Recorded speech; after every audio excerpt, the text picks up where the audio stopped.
बहुत समय पहले की बात है। एक घना जंगल था।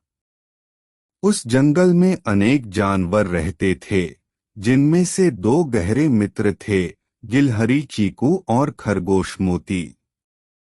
दोनों दिन भर साथ खेलते, भोजन ढूंढते और मस्ती करते थे।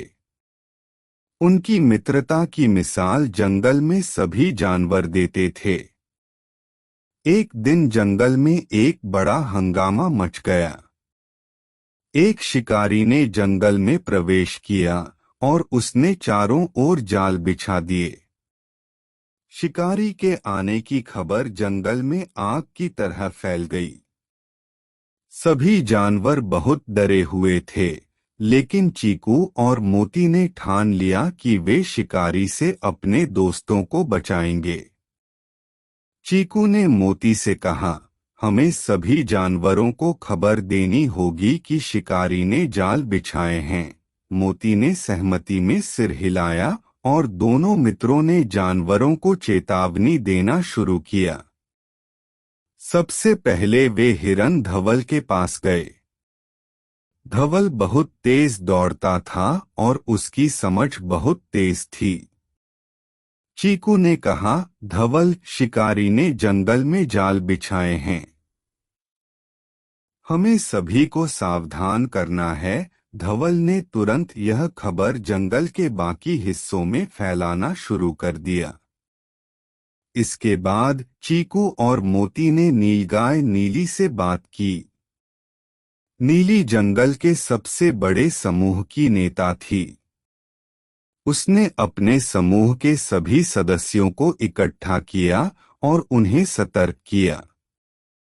इस प्रकार चीकू और मोती की मदद से जंगल के सभी जानवर सावधान हो गए और शिकारी के जाल में फंसने से बच गए। हालांकि शिकारी हार मानने वाला नहीं था। उसने एक चालाकी भरी योजना बनाई। उसने जाल को कुछ फलों से ढक दिया ताकि जानवर धोखा खा जाएं। इस बार चीकू और मोती को और भी सतर्क रहना पड़ा। उन्होंने सोचा कि कैसे इस समस्या से निपटा जाए।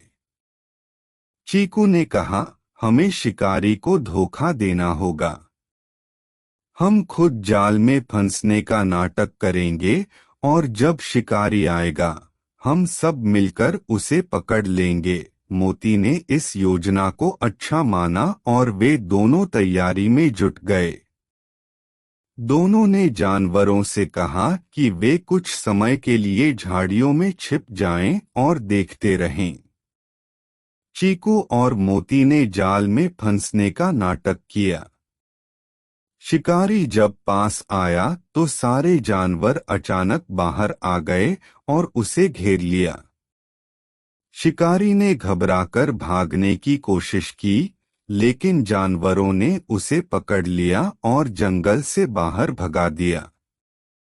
इस तरह चीकू और मोती की सूझबूझ और हिम्मत से जंगल के जानवरों ने शिकारी से अपनी रक्षा की। जंगल में फिर से शांति लौट आई और सभी जानवर चीकू और मोती की तारीफ करने लगे। उनकी मित्रता की कहानी जंगल के हर कोने में गूंजने लगी। चीकू और मोती की यह कहानी हमें सिखाती है कि सच्ची मित्रता संकट के समय में ही पहचानी जाती है। मित्रता में एक दूसरे की मदद करने का महत्व सबसे बड़ा होता है। संकट चाहे कितना भी बड़ा हो, यदि हम मिलकर उसका सामना करें तो हर मुश्किल आसान हो जाती है।